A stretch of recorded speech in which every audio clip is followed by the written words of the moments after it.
வணக்கம் வருண் டாக்ஸில் என்று நீயா நானா ரிவ்யூ. ரொம்ப நாளாக வந்து பார்த்தீங்கன்னா மோர் தேன் அ டீகேட் அதுக்கும் மேலே வந்து போயிட்டுருக்கிற ஒரு ஷோ. இந்த ஷோ வந்து நம்ம தமிழ் ஹவுஸ் ஹோல்டுக்குள்ளே ஒரு குடும்ப உறுப்பினர் மாதிரி ஆன ஷோ. ஏன்னா சில ஷோஸ்லாம் வந்து கிளாசிக் அப்படின்னு சொல்லுவாங்க, அதெல்லாம் என்றைக்குமே அதுக்கான இருக்கும். இப்போ சாதா ஒரு நியூஸ், இந்த மார்னிங் ஷோ இதெல்லாம் வந்து பார்த்திங்கன்னா எல்லா காலகட்டத்திலுமே இருக்கும். அந்த நைட் ஷோ இதெல்லாம் வந்து ஒரு ஃபார்மேட். இந்த ஃபார்மேட் வந்து என்றைக்குமே வந்து முடிவே வந்து இருக்காது. ஏன்னா எல்லா காலகட்டத்திலும் அதுக்கான தேவை இருக்கும், அந்த ரசனை இருக்கும். அந்த மாதிரி வந்து நீயா நானா அப்படிங்கிறது ஒரு கிளாசிக்கான ஒரு டிபேட் ஷோ, இல்லை ஒரு டாக் ஷோ அப்படிங்கிறதுனால இன்னைக்கு வரைக்கும் இல்லை, ஒரு டிவி முடிகிற வரைக்கும் பார்த்திங்கன்னா இந்த மாதிரி ஷோஸ் வந்து இருந்துகிட்டே இருக்கும். அதனால தான் அதோட ஷெல்ஃப் லைஃப் அப்படிங்கிறது இன்னைக்கு வரைக்கும் இருக்குது. அது மட்டும்தான் காரணமானு கேட்டால் இல்லை. முக்கியமாக அதோடைய தொகுப்பாளரான கோபிநாத் அவர்கள் பார்த்தீங்கன்னா அவரை பற்றி நம்ம ஃபுல்லாக வந்து சூப்பராக பண்ணுறாரு, அவர் பண்ணுறது மட்டும்தான் கரெக்டுன்னு நம்ம சொல்ல வரல. ஆனால் இஸ் அ கிரேட் ஆங்கர். அது மட்டும் இல்லாமல் ஷோவை சூப்பராக டைரக்ட் பண்ணிட்டு போகக்கூடியவர். நான் சொல்கிறேனோ இல்லையா, எல்லாருக்கும் அவர் தெரியும். அதனால தான் இன்னைக்கு வரைக்கும் பார்த்தீங்கன்னா நீயா நானா அவர் இல்லாமல் நீயா நானா இல்லவே இல்லை அப்படிங்கிற ஒன்று இருக்குது. அதேமாதிரி இவரை பார்த்து வந்து பார்த்திங்கன்னா நிறைய பேர் வந்து டாக் ஷோலாம் நடத்துறதுக்கு வந்து ட்ரை பண்ணியிருக்காங்க. ரொம்ப கேவலமாக இருக்கும். குறிப்பாக அந்த கரு பழனியப்பன் நடத்துகிற ஷோலாம் வந்து பார்த்திங்கன்னா ஒரு கட்சிக்கு ஜாலரா அடிக்கிறது மட்டும் இல்லாமல் தான் அப்படிங்கிற மாதிரி, சரி வேணாம் வந்துருச்சு வாயில், அவர் தான் வளர்த்தி அப்படின்னு பேசிகிட்டு இருப்பார். அதனால தான் பார்த்தீங்கன்னா எவ்வளோ ஷோ அதை ரெப்ளிகேட் பண்ணுறதுக்கு வந்தாலும் வந்து நீயா நானா லெவலுக்கு வந்து யாராலும் பீட் பண்ண முடியல. நல்லா பண்ணுறாங்க நிறைய பேர். பட் நீயா நானா எப்பவுமே நீயா நானா வந்து அந்த பேராமீட்டரை செட் பண்ணி வச்சிருக்கு இல்லையா, அதற்கு முக்கியமாக வந்து பார்த்திங்கன்னா கோபிநாத் அவர்களும் காரணம். அவருடைய அந்த லாங்குவேஜ் கமாண்டு, அவரோட எக்ஸ்பீரியன்ஸு, அதுக்கப்புறம் தமிழ் உச்சரிப்பு, சில நேரங்களில் அவர் பேசக்கூடிய அந்த தைரியமான விஷயங்கள், கரெக்டாக அதை மாடரேட் பண்ணுறது அப்படிங்கிறது. அண்ட் அவரோட கோட் சூட், அதுவும் வந்து பாராட்டுக்குரிய ஒரு விஷயம். ஐ மீன் லைக் கோட் சூட்டும் வந்து கோபிநாத் மாதிரி அந்த கேரக்டர் ஆஃப் த ஷோவாக வந்து மாறிடுச்சு. ஸோ அந்த விஜய் டிவியில் வந்து இவ்வளோ நாள் அந்த ஷோவை நம்ம வந்து பார்த்துட்ருக்கோம். அண்ட் நிறைய விஷயம் என்னன்னு பார்த்தீங்கன்னா, நிறைய பேர் மறந்துட்டாங்க ஒரு விஷயத்தை நம்ம சொல்லி ஆகணும். நீயா நானாக்கு முன்னாடியே வந்து ஒரு ஷோ இருந்துச்சு. நிறைய பேருக்கு வந்து பார்க்காம இருந்திருக்கலாம், சில பேர் வந்து பார்த்தும் வந்து மறந்துருக்கலாம். விசுவின் அரட்டை அரங்கம் அப்படின்னு ஒரு ஷோ. அது வந்து இது ஆல்மோஸ்ட் இதே மாதிரி ஒரு ஷோ தான். என்ன ஒன்று, இந்த அளவுக்கு ஒரு பெரிய க்ரௌடாக இல்லாமல் குட்டி குட்டி க்ரௌடை வச்சு நீயா நானா மாதிரியே பல டாபிக்லாம் வந்து பேசுவாங்க. அதுக்கு நிறைய தேசப்பற்று, இனப்பற்று, அதுக்கப்புறம் நிறைய பேர் கஷ்டப்படுறவங்களை பற்றி நிறைய விஷயங்கள்லாம் வந்து பேசியிருப்பாங்க. விசு அவர்களுடைய தனிப்பட்ட ஒரு நம்பிக்கையும் தாண்டி வந்து அது இப்போ சன் டிவியில் வளர்ந்ததுனால ஒரு மாதிரி கலந்து கட்டி வந்து நல்லா ஒர்க் அவுட் ஆன ஒரு சூப்பரான ஷோ. அதை வந்து நிறைய மறந்துருப்பாங்க. அதுலேயும் பார்த்தீங்கன்னா நம்ம சமூகத்தில் பேச தவறுன விஷயங்கள், இல்லை பேச வேண்டிய விஷயங்கள்லாம் பேசியிருப்பாங்க. அதுக்கப்புறம் அந்த பேட்டனை வந்து நீயா நானா வந்து தூக்கிட்டு ஓடிட்டே இருக்குது இன்னைக்கு வரைக்கும் அப்படின்னு சொல்லலாம். முக்கியமாக இந்த மாதிரி ஷோலாம் ஏன் தேவைன்னு பார்த்தீங்கன்னா, நம்ம பேசுறது அப்படின்னா இந்த விஷயம் தான் பேசணும், பேசக்கூடாது அப்படிங்கிறத தாண்டி சில விஷயங்கள்லாம் வந்து ஒரு குறுகிய வட்டத்தில் பேசியிருப்போம், இல்லை ஃபேமிலியில் வந்து யோசிச்சிருப்போம், லைட்டாக பேசியிருப்போம். பட் எல்லாரும் முன்னாடியும் அந்த ஒரு அந்த டிஸ்கஷன் நடக்கிறப்போ, நம்ம நினச்சி அதை பேசுகிறான்ல, ஆமாம் இல்லை இந்த மாதிரி ஒரு விஷயம் இருக்குது, நம்ம மாற்றிக்கலாம்ல அப்படின்னு சொல்லிட்டு நிறைய விஷயங்கள் நம்மளுக்குள்ளே வந்து அது பார்த்தீங்கன்னா தாட்ஸாக வந்து உள்ளே கொண்டு போயிட்டே இருக்கும். அந்த வகையில் நீயா நானா ஷோ வந்து சமூகத்துக்கு ஒரு முக்கியமான ஒரு தேவையான ஷோ தான். பல டாபிக்ஸில் அந்த டாபிக்ஸில் ஏற்பட்ட டிபேட்ஸு, அதில் நிறைய பேர் வந்து பார்த்திங்கன்னா ஏற்பட்ட புரிதல், அதில் புது புது டேலண்ட்ஸ் வெளில வந்தது. இந்த மாதிரி நிறைய விஷயங்கள் அந்த ஷோவை பற்றி ப்ளஸ்ஸாக வந்து சொல்லிகிட்டே வந்து போகலாம். அந்த ஷோவில் வந்து நிறைய விமர்சனங்களும் இருக்குது நம்மளுக்கு. அப்படிங்கிறதுனால அந்த ஷோ வந்து எந்த அளவுக்கு முக்கியமான ஷோ அப்படின்னு நம்ம ஒத்துக்கிட்டாலும் அதில் நிறையா வந்து தவறான, இல்லை வந்து திருத்திக்கலாம் அப்படிங்கிற மாதிரி நம்மளுக்கு ஒரு ஆடியன்ஸ் அப்படிங்கிற பார்வையிலேருந்து தோன்ற விஷயங்களை அவங்க கூட ஷேர் பண்ணிக்கலாம் அப்படின்ட்டு இருக்கு. ரீசெண்ட் டைம்ஸில் இந்த ஷோ பற்றி நிறைய பேர் பேசுறதுக்கான காரணம் அப்படின்னு என்னன்னு பார்த்தீங்கன்னா, ஒரு பட்டியலின சமூகத்தில் இருக்க இளைஞர்களை நீங்கள் கல்யாணம் பண்ணிப்பீங்களா அப்படின்னு சொல்லிட்டு ஒரு டிபேட்டில் ஒரு டாப்பிக்கில் வந்து ஒரு கேள்வி வந்து கேட்குறாங்க. அதில் அந்த பெண்கள்லாம் கை தூக்கல அப்படின்னோன்னா அந்த பெண்களை வந்து நிறைய பேர் வந்து திட்டினாங்க. ஆக்சுவலாக அந்த ஒரு டாப்பிக்கு அவர் எடுத்துகிட்டு வந்த அந்த கேள்வி அப்படிங்கிறதே தவறு அப்படின்னும் பல பேரோட கருத்தாக இருந்தது. இந்த மாதிரி ரொம்ப ஒரு டிபேட்டபிளான ஒரு டாப்பிக்காக போச்சு. அப்போ இதை பற்றி வந்து பேசியிருந்தாங்க. சரி, நம்ம அந்த நெகட்டிவ் டைம்லேயே பேசாமல் இப்போ ரீசெண்டாக பாசிட்டிவான ஒரு விஷயம் நடந்திருக்கு, அந்த பாசிட்டிவான விஷயத்தை சொல்லிட்டு நம்ம நெகட்டிவ்ஸை பேசலாம் அப்படின்னு எனக்கு தோணுச்சு. ஏன்னா எனக்கு ரொம்ப நெகிழ்ச்சி அடைய வச்சுது அந்த ஷோவில். நிறைய சீசன்ஸில் நிறைய கிளிப்ஸை பார்த்து நான் வந்து எப்பவுமே நெகிழ்ச்சி அடைஞ்சிருக்கேன் நிறைய எபிசோடில். ஆனால் ரீசெண்ட் டைம்ஸில் என்னன்னு பார்த்தீங்கன்னா, அந்த ஷோ மேலே இருக்க ஒரு குற்றச்சாட்டு, நிறைய பேரை கூப்பிட்டு வந்து பேச தெரியாதவங்களாம் கூப்பிட்டு அவங்க லைஃபே அழிச்சு விட்டுறாங்க.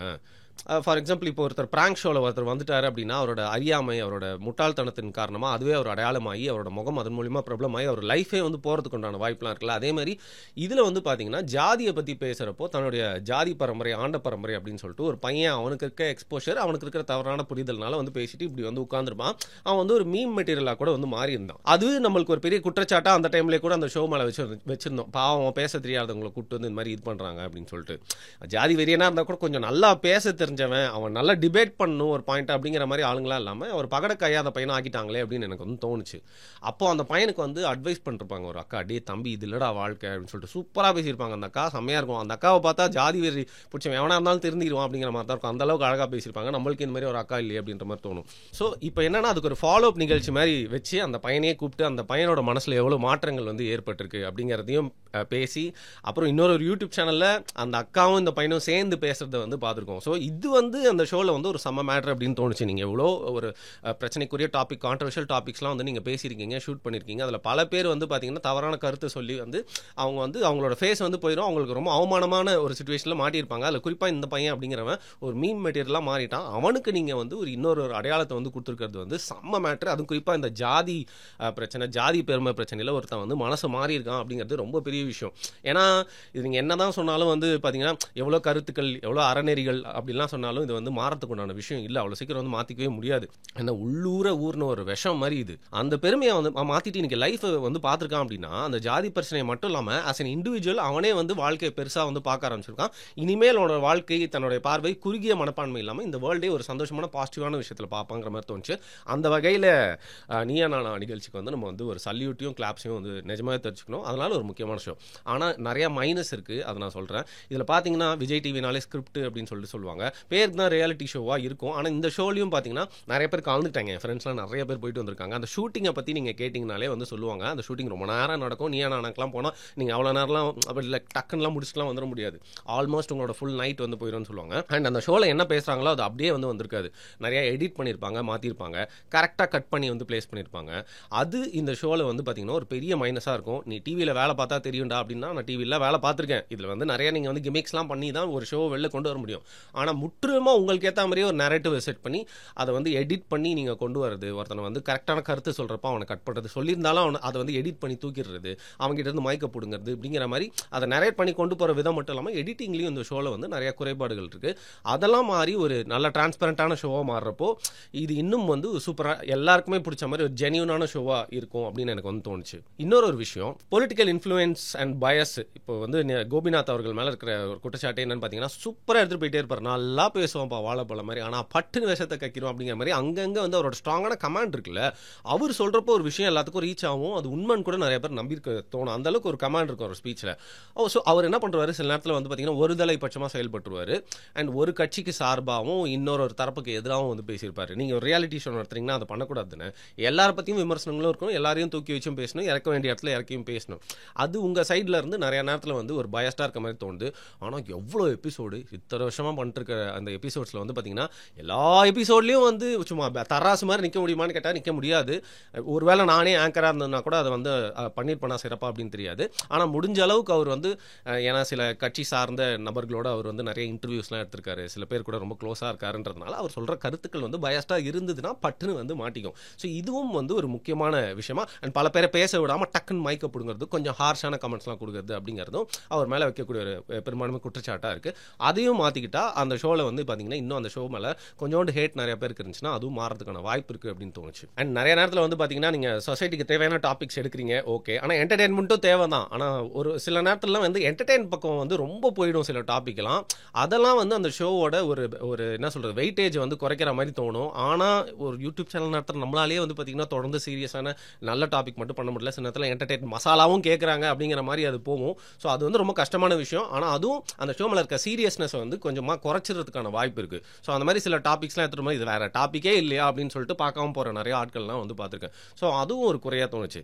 அண்ட் கடைசியாக லாஸ்ட் பட் நாட் லீஸ்ட் ஒரு வாக்கியம் சொல்லுவாங்க, நீ ஹீரோவாக இருக்கும் போதே ரிட்டையர் ஆயிடுறா, இல்லைனா வந்து ரொம்ப நாள் நீ இருந்த அப்படின்னா வில்லனா வந்து மாறிடுவேன் அப்படிங்கிற மாதிரி இந்த ஷோக்கு எவ்வளோ ஒரு ப்ளஸ்ஸாக கோபிநாத் அவர்களை பார்த்தோமோ அவரே வந்து மைனஸாகவும் இருக்காது. இவ்வளோதான் வந்து ஒரு லாங் டைமில் அவர் ஹோஸ்ட் பண்ணிட்டே இருந்தாலும் கோபிநாத் தானே இதான் சொல்லுவார், கோபிநாத் இதுதான் பண்ணுவார் அப்படின்னு சொல்லிட்டு அவர் மேலே ரொம்ப ப்ரெடிக்டபிளான ஒரு பார்வையும் இருக்கிறதுனால ஸோ நீயா நானா அப்படிங்கிறது ஒரு நல்ல ஷோ. ஆனால் பழைய ஷோ கோபிநாத் எவ்வளோ வாட்டி பார்க்குறதுங்கிற மாதிரி ஒரு பார்வையும் இருக்கலாம். ஸோ இந்த மாதிரி நெகட்டிவ்ஸ்லாம் இருந்தாலும் லைக் நம்ம சொன்ன அந்த முக்கியமான விஷயம் என்னென்னா பயஸ்டாக இல்லாமல் அந்த சென்சிட்டிவ் டாபிக்ஸை கரெக்டாக ஹேண்டில் பண்ணி ரெண்டு சைடு இருக்கிற குறையும் அப்புறம் நல்லது எல்லாத்தையும் வந்து கரெக்டாக நீங்கள் வந்து காட்டணும், எடிட்டிங்கில் விளையாடக்கூடாது அப்படிங்கிறது தான். ஸோ அந்த வகையில் எவ்வளோ குறைகள் சொன்னாலும் ரீசெண்டாக நடந்த அந்த விஷயம் அப்படிங்கிறது வந்து நீங்கள் சொசைட்டிக்கு வந்து ஒரு பெரிய மாறுதல் ஏற்படக்கூடிய ஒரு ஷோவையும் அந்த கிளிப்பிங்ஸையும் தான் வந்து பரவ விட்டுருக்கீங்க. அது உங்கள் ஷோ மூலியமாக சொசைட்டியில் ஒரு சின்ன மாற்றம் ஏற்படுது அப்படிங்கிற வகையில் உங்களோட கான்ட்ரிபியூஷனுக்கு வாழ்த்துக்கள். தொடர்ந்து இந்த ஷோ வந்து எல்லாருமே ஃபேன்ஸாக தான் இருக்க போகிறாங்க. மேலும் சிறப்பாக செயல்படுறதுக்கு ஒரு ஆடியன்ஸாக, ஒரு சாதாரண வியூவராக வந்து நம்ம சைட்லேருந்து வாழ்த்துக்கள். ஏதாவது ஓவராக பேசுனா மன்னிச்சுக்கோங்கப்பா.